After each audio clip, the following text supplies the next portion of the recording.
ukhona ukhulume nawe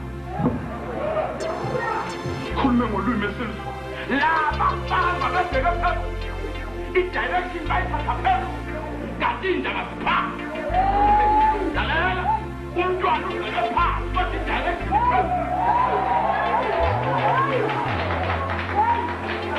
ukuze uhambe kahle phansi bheka phezulu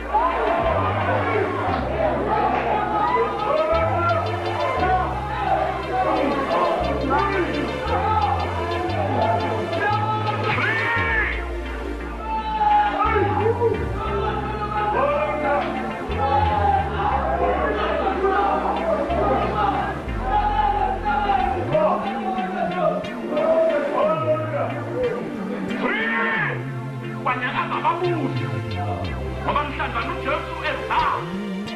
makaze kwi-national gathering kuhlangene wonke amadoda usizwa nyala khona